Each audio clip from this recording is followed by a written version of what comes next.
Hello friends, welcome to Karthi's kitchen. ఈరోజు వీడియోలో రాఖీ స్పెషల్గా 3 రకాల స్వీట్ రెసిపీస్ని ప్రిపేర్ చేసి చూపించబోతున్నాను. రాఖీ పండుగ రోజున బయట నుండి స్వీట్స్ కొనే పని లేకుండా ఇంట్లోనే చాలా టేస్టీగా ఈజీగా ప్రిపేర్ చేసుకోవచ్చు.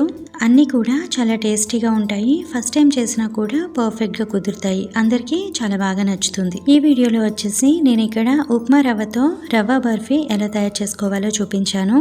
అలానే బాంబే కరాచీ హల్వా అచ్చం స్వీట్ షాప్ స్టైల్లో వచ్చేలా పర్ఫెక్ట్ కొలతలతో చేసి చూపించాను. అండ్ అలానే మిల్క్తో జ్యూసీగా ఏదైనా స్వీట్ చేయాలి అనుకునే వారికి ఇన్స్టెంట్గా జున్ను ఎలా తయారు చేసుకోవాలో చూపించాను. అన్నీ కూడా చాలా టేస్టీగా ఉంటాయి. నచ్చితే తప్పకుండా ట్రై చేయండి. ముందుగా ఇన్స్టెంట్గా జున్ను ఎలా తయారు చేసుకోవాలో చూద్దాము. దానికోసం ముందుగా ఒక మిక్సింగ్ బౌల్ తీసుకొని బాగా థిక్గా ఉన్న పెరుగు యాడ్ చేసుకోవాలి. పెరుగులో వాటర్ ఏమైనా ఉంటే తీసేసి యాడ్ చేసుకోండి. అలానే ఫ్రెష్గా ఉన్న పెరుగు మాత్రమే తీసుకోండి, లేదంటే జున్ను టేస్ట్ అనేది అంత బాగుండదు. ఇప్పుడు ఈ పెరుగు అంతా బాగా క్రీమీగా అయ్యేంత వరకు విస్కర్తో బాగా బీట్ చేసుకోవాలి. మీరు పెరుగు ఏ కప్తో అయితే తీసుకుంటారో మిగతా అన్ని ఇంగ్రీడియంట్స్ కూడా అదే కప్తో తీసుకోవాలి.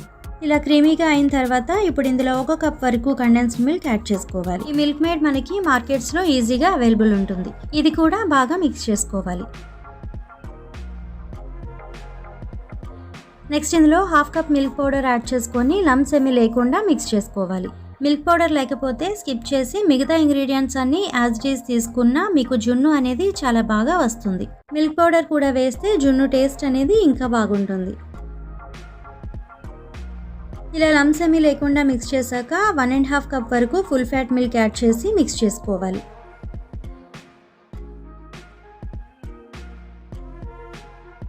ఇలా అన్ని వేసాక ఫైనల్గా ఇందులో కొద్దిగా మిరియాల పొడి ఇంకా యాలకుల పొడి యాడ్ చేసుకొని ఒకసారి మిక్స్ చేసుకోవాలి. ఇవన్నీ ఇంగ్రీడియంట్స్ ఇలా ఒక్కొక్కటిగా మిక్స్ చేసుకోకుండా మీరు మిక్సింగ్ జార్లో కూడా యాడ్ చేసి లంప్స్ ఏమీ లేకుండా బ్లెండ్ చేసుకోవచ్చు. ఇప్పుడు ఇదంతా ఒక స్టీల్ బాక్స్లోకి కానీ లేదా ఇలా మౌల్డ్లోకి అయినా వేసి పైన కొద్దిగా పెప్పర్ పౌడర్ ఇంకా ఇలాచీ పౌడర్ వేసుకోవాలి.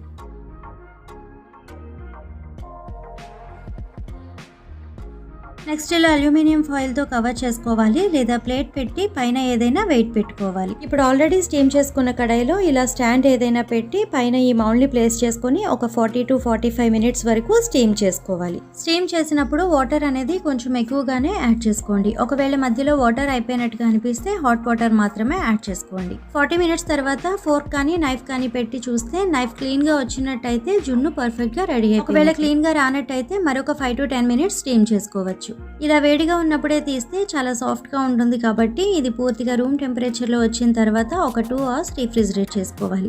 సో 2 అవర్స్ తర్వాత ఇలానే పీసెస్ కట్ చేసేయచ్చు లేదా డీమోల్డ్ చేసుకోవచ్చు. ఫస్ట్ ఇలా కొంచెం ఎడ్జెస్ లూజ్ చేసి పైన ప్లేట్ పెట్టి రివర్స్ చేసి ఒక 2 టైమ్స్ ట్యాప్ చేస్తే జున్ను ఈజీగా డీమోల్డ్ అయిపోతుంది. నెక్స్ట్ ఇలా పీసెస్లో కట్ చేసుకోవాలి.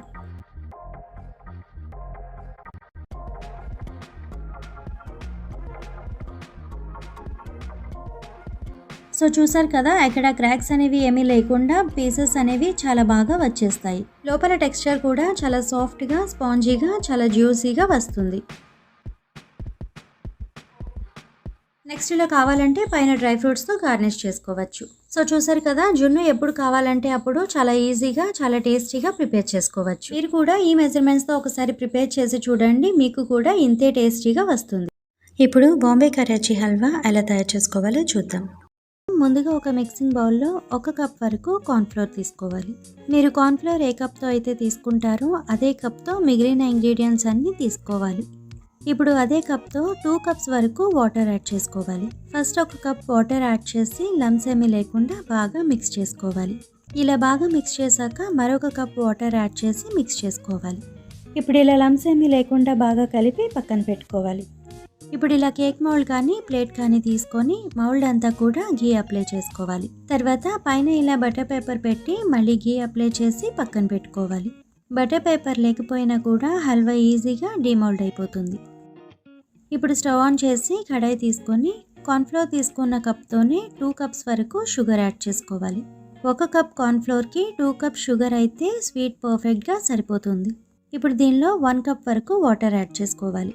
2 కప్ షుగర్కి 1 కప్ వాటర్ సరిపోతుంది. ఇప్పుడు ఈ షుగర్ అంతా కరిగేంత వరకు బాయిల్ చేసుకోవాలి. ఈ షుగర్ అనేది తీగపాకం రానవసరం లేదు, ఇలా కరిగితే సరిపోతుంది. ఇప్పుడు దీనిలో ముందుగా మిక్స్ చేసి పెట్టుకున్న కార్న్ఫ్లోర్ మిక్స్ తీసుకొని మళ్ళీ ఒకసారి ఇలా బాగా మిక్స్ చేసి యాడ్ చేసుకోవాలి. ఇలా కలుపుకుంటూ యాడ్ చేస్తే లమ్స్ ఏమీ ఫామ్ అవ్వకుండా ఉంటుంది.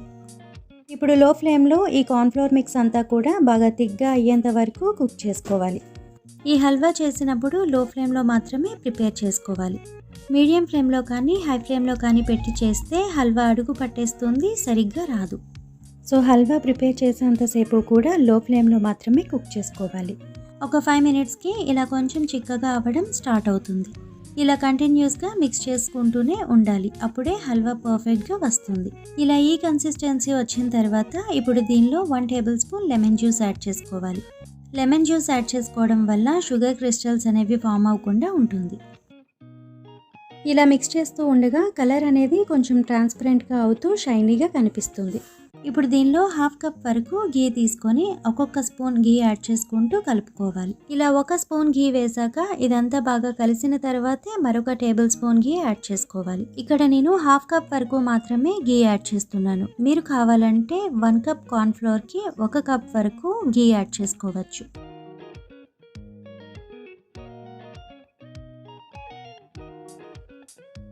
ఇలా టోటల్గా 1/2 కప్ వరకు ఘీ యాడ్ చేసిన తర్వాత ఇప్పుడు దీనిలో కొంచెం కలర్ఫుల్గా కనిపించడం కోసం మీకు నచ్చిన ఫుడ్ కలర్ యాడ్ చేసుకోవచ్చు. ఇక్కడ నేను రెడ్ ఫుడ్ కలర్ యాడ్ చేస్తున్నాను. ఇలా అంతా బాగా మిక్స్ చేశాక ఇప్పుడు దీనిలో మీకు నచ్చిన డ్రై ఫ్రూట్స్ యాడ్ చేసుకోవచ్చు. నేను ఇక్కడ 1 table spoon water melon seeds, 2 table spoon చిన్నగా కట్ చేసిన కాజు ఇంకా బాదం యాడ్ చేస్తున్నాను. నెక్స్ట్ ఇందులో 1/2 టేబుల్ స్పూన్ గసగసాలు కూడా యాడ్ చేసుకుంటే టేస్ట్ బాగుంటుంది. ఇవి యాడ్ చేయడం ఇష్టం లేకపోతే ఓన్లీ డ్రై ఫ్రూట్స్తో మాత్రమే ప్రిపేర్ చేసుకోవచ్చు. తర్వాత 1/2 టేబుల్ స్పూన్ ఇలాచీ పౌడర్ యాడ్ చేసి అంతా బాగా మిక్స్ చేసుకోవాలి.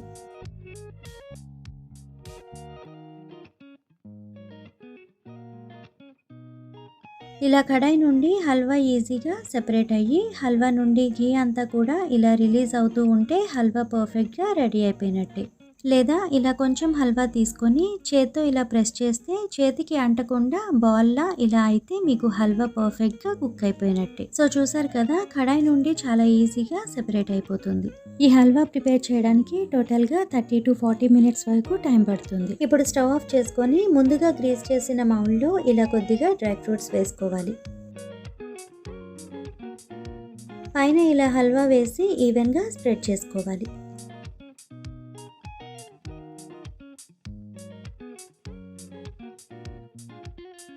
ఇప్పుడు ఇది చల్లగా అయ్యేంత వరకు పక్కన పెట్టుకోవాలి.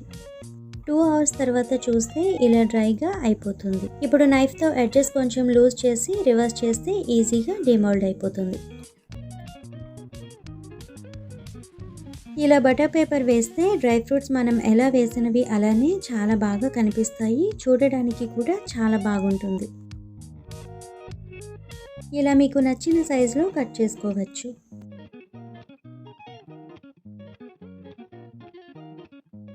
చూసారు కదా, చాలా సాఫ్ట్గా స్పాంజీగా చాలా బాగా వచ్చింది. టేస్ట్ కూడా చాలా బాగా వచ్చింది. ఈ హల్వా అంటే అందరికీ చాలా ఇష్టం ఉంటుంది. సో ఇలా స్వీట్ షాప్కి వెళ్ళే పని లేకుండా అన్ని ఇంట్లో ఉన్న ఇంగ్రీడియంట్స్తోనే చాలా టేస్టీగా ఇంట్లోనే ప్రిపేర్ చేసుకోవచ్చు. ఈ హల్వా ప్రిపేర్ చేస్తున్నంతసేపు కూడా ఎక్కడ ఆపకుండా మిక్స్ చేసుకుంటూనే ఉండాలి, అప్పుడే లమ్స్ ఫామ్ అవ్వకుండా అడుగు పట్టకుండా ఉంటుంది. ఇప్పుడు ఇంట్లో ఉండే ఉప్మా రవ్వతో టేస్టీగా రవ్వ బర్ఫీ ఎలా తయారు చేసుకోవాలో చూద్దాం. 1 కప్ వరకు ఉప్మా రవ్వ తీసుకోవాలి. ఈ స్వీట్కి కావాల్సిన ఇంగ్రీడియంట్స్ అన్నీ కూడా ఏదైనా ఒకే కప్తో మెజర్ చేసి తీసుకోవాలి. ఇప్పుడు ఏ కప్తో అయితే రవ్వ తీసుకుంటారో అదే కప్తో 1/2 కప్ వరకు నెయ్యి తీసుకోవాలి. ఇప్పుడు స్టవ్ ఆన్ చేసి కడాయిలో ఈ 1/2 కప్ నెయ్యిలో ఒక 2 టేబుల్ స్పూన్ వరకు ఉంచేసి మిగిలిన నెయ్యి అంతా కూడా వేసుకోవాలి. నెయ్యి కరిగిన తర్వాత 1 కప్ వరకు రవ్వ యాడ్ చేసి బాగా మిక్స్ చేసుకొని లో ఫ్లేమ్లో రవ్వ బాగా ఫ్రై చేసుకోవాలి. స్వీట్స్లో నెయ్యి కొంచెం ఎక్కువగా ఉంటేనే టేస్ట్ అనేది ఇంకా బాగుంటుంది. మీరు కావాలంటే నెయ్యి కొంచెం తగ్గించి అయినా వేసుకోవచ్చు. ఇప్పుడు ఈ రవ్వ అనేది ఇలా మిక్స్ చేస్తూ లో ఫ్లేమ్లో మాత్రమే ఫ్రై చేసుకోవాలి. మీడియం ఫ్లేమ్లో కానీ హై ఫ్లేమ్లో కానీ పెట్టేస్తే రవ్వ కలర్ అనేది త్వరగా చేంజ్ అయిపోతుంది, కానీ సరిగా ఫ్రై అవ్వదు. సో రవ్వ ఇలా బాగా ఫ్రై అయ్యాక లైట్గా ఇలా కలర్ చేంజ్ అవుతుంది. ఇప్పుడు స్టవ్ ఆఫ్ చేసుకోవాలి. స్టవ్ ఆఫ్ చేసిన తర్వాత దీనిలో ఒక పావు కప్ వరకు పాలను తీసుకోవాలి. ఈ పాలల్లో ఇలా ఎక్కువగా అంటే ఒక 2-3 టేబుల్ స్పూన్ వరకు పాల పైన మీగడి ఉంటుంది కదా, ఆ మీగడి కూడా యాడ్ చేసుకొని తీసుకోండి. ఇలా పాల మీగడి యాడ్ చేయడం వల్ల ఈ రవ్వ బర్ఫీ అనేది చాలా క్రీమీగా వస్తుంది, టేస్ట్ కూడా చాలా బాగుంటుంది. ఇప్పుడు ఈ పాలని ఫ్రై చేసిన రవ్వలో వేసి బాగా మిక్స్ చేసుకోవాలి. స్టవ్ ఆఫ్ చేసిన తర్వాత కూడా రవ్వ అనేది వేడిగా ఉంటుంది కాబట్టి ఇలా రవ్వ వేడిగా ఉన్నప్పుడే వెంటనే పాలను వేసి మిక్స్ చేసుకోవాలి. రవ్వ వేడిగా ఉంటుంది కాబట్టి మీగడి కూడా త్వరగా కరిగిపోతుంది. ఇలా అంతా బాగా మిక్స్ చేసుకోవాలి. చూసారు కదా, పాలు యాడ్ చేసిన తర్వాత కూడా ఇలా రవ్వ అనేది పొడి పొడిగానే ఉంటుంది. ఇప్పుడు ఈ కడాయిని పక్కకి పెట్టి మళ్ళీ స్టవ్ ఆన్ చేసి ప్యాన్ లో ఏ కప్ తో అయితే రవ్వ తీసుకున్నారో అదే కప్ తో 1 కప్ వరకు షుగర్ తీసుకోవాలి. దీనిలోనే 1/2 కప్ వరకు వాటర్ యాడ్ చేసి ఒక తీగ పాకం వచ్చేంత వరకు బాయిల్ చేసుకోవాలి. పాకం మరి ముదురు పాకం వచ్చేస్తే ఈ రవ్వ బర్ఫీ అనేది చాలా గట్టిగా వచ్చేస్తుంది. అదే పాకం సరిగా రాకుండా తీసేస్తే బర్ఫీ అస్సలు పీసెస్ లా అవ్వకుండా సాఫ్ట్ గానే ఉండిపోతుంది. సో పాకం అనేది ఇలా ఇక్కడ చూపిస్తున్నట్టుగా తీగ పాకం అనేది రావాలి. ఇలా తీగ పాకం వచ్చిన తర్వాత ప్యాన్ ని పక్కకు తీసుకొని ముందుగా ఫ్రై చేసిన రవ్వలో ఈ పాకం వేసుకోవాలి. ఇప్పుడు ఇదంతా కూడా లంప్స్ ఏమీ లేకుండా బాగా మిక్స్ చేసుకోవాలి. కన్సిస్టెన్సీ అనేది ఇలా బాగా లూజ్గా ఉంది కదా, సో ఇప్పుడు ఇది కొంచెం థిక్గా అయ్యి కడాయి నుంచి సెపరేట్ అయ్యే వరకు కుక్ చేసుకోవాలి. ఇలా మధ్య మధ్యలో మిక్స్ చేసుకుంటూ కుక్ చేసుకోవాలి, లేదంటే త్వరగా అడుగు పట్టేస్తుంది. కొద్దిసేపటికి ఇలా కన్సిస్టెన్సీ కొంచెం థిక్గా అవ్వడం స్టార్ట్ అవుతుంది. ఇది కుక్ అయ్యేలోపు మరో పక్క ప్లేట్కి కొంచెం నెయ్యి అప్లై చేసి రెడీగా పక్కన పెట్టుకోవాలి. ఇలా కొంచెం థిక్గా అవ్వడం స్టార్ట్ అయిన తర్వాత కన్సిస్టెన్సీ చెక్ చేసుకుంటూ కుక్ చేసుకోవాలి. ఇప్పుడు ఇలా కొద్దిగా మిక్స్ తీసుకొని చెక్ చేస్తే చేతికి అంటకుండా ఇలా బాల్లా రావాలి. అప్పుడే బర్ఫీ చేయడానికి పర్ఫెక్ట్ కన్సిస్టెన్సీలో ఉన్నట్టు. ఇలా ఈ కన్సిస్టెన్సీలో రాకుండానే మీరు ముందుగా స్టవ్ ఆఫ్ చేసేస్తే కూడా బర్ఫీ అనేది అస్సలు రాదు. సో కన్సిస్టెన్సీ కరెక్ట్గా చెక్ చేసుకుంటూ కుక్ చేసుకోవాలి. సో ఫైనల్గా దీనిలో ఫ్లేవర్ కోసం 1 టీ స్పూన్ ఇలైచీ పౌడర్ వేసుకోవాలి. నార్మల్గా బర్ఫీలో ఇలైచీ పౌడర్ పెద్దగా యాడ్ చేయరు. మీరు ఫ్లేవర్ కోసం కావాలి అనుకుంటే యాడ్ చేయొచ్చు, లేదంటే స్కిప్ చేసేయచ్చు. ఇప్పుడు ముందుగా స్టార్టింగ్లో ఒక 2 టేబుల్ స్పూన్ నెయ్యి పక్కకు తీసుకున్నాం కదా, ఆ నెయ్యి కూడా వేసి మరొక నిమిషం అంతా బాగా మిక్స్ చేసుకోవాలి. ఇలా ఇక్కడ చూపిస్తున్నట్టుగా కన్సిస్టెన్సీ అనేది ఇలా కడాయికి సెపరేట్ అయినట్టుగా ఉండాలి. సో ఇలా వచ్చిన తర్వాత స్టవ్ ఆఫ్ చేసి ముందుగా గ్రీస్ చేసిన ప్లేట్లోకి తీసుకోవాలి. అంతా ఈవెన్గా అయ్యేలా ఇలా స్పాచులాతో స్ప్రెడ్ చేసుకోవాలి. స్పాచులా లేకపోతే ఏదైనా బౌల్తో కూడా చేసుకోవచ్చు. బర్ఫీ పీసెస్ అనేవి కొంచెం లావుగా కావాలి అనుకుంటే కొంచెం చిన్న ప్లేట్లో అయినా మౌల్డ్లో అయినా కూడా వేసుకోవచ్చు. ఇలా అంతా బాగా స్ప్రెడ్ చేశాక పైన డ్రై ఫ్రూట్స్ ఇలా బాగా చిన్నగా కట్ చేసి వేసుకోండి. డ్రై ఫ్రూట్స్ వేసాక కూడా పైన జస్ట్ ఇలా లైట్గా ఒకసారి ప్రెస్ చేయాలి, లేదంటే బర్ఫీ డ్రైగా అయ్యాక డ్రై ఫ్రూట్స్ అన్నీ కూడా సరిగా అంటకుండా పడిపోతాయి. ఇప్పుడు ఇది చల్లగా అయ్యేంత వరకు పక్కన పెట్టుకోవాలి. ఎక్కువ టైం పట్టదు, జస్ట్ ఒక 1/2 అవర్ లేదా 1 అవర్ లోపే చల్లగా అయిపోతుంది. 1 అవర్ తర్వాత చూస్తే ఇలా బాగా డ్రైగా అయిపోతుంది.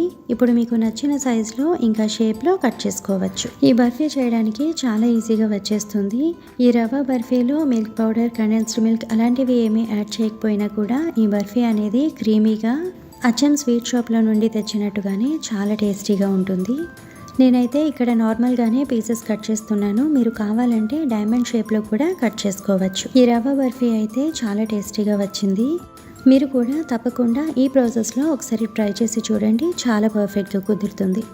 ఈ వీడియో మీకు నచ్చినట్టయితే ఒక లైక్ చేసి ఫ్యామిలీ అండ్ ఫ్రెండ్స్కి షేర్ చేయండి. అండ్ మరిన్ని సింపుల్ అండ్ టేస్టీ రెసిపీస్ కోసం ఈ ఛానల్ని సబ్స్క్రైబ్ చేసుకోండి. అండ్ అలానే పక్కనే ఉన్న బెల్ బటన్ కూడా క్లిక్ చేసి దానిలో ఉన్న ఆల్ అనే ఆప్షన్ని సెలెక్ట్ చేసుకోండి. సో నేను నెక్స్ట్ వీడియో అప్లోడ్ చేయగానే మీకు వెంటనే నోటిఫికేషన్ వస్తుంది. Thank you for watching my video.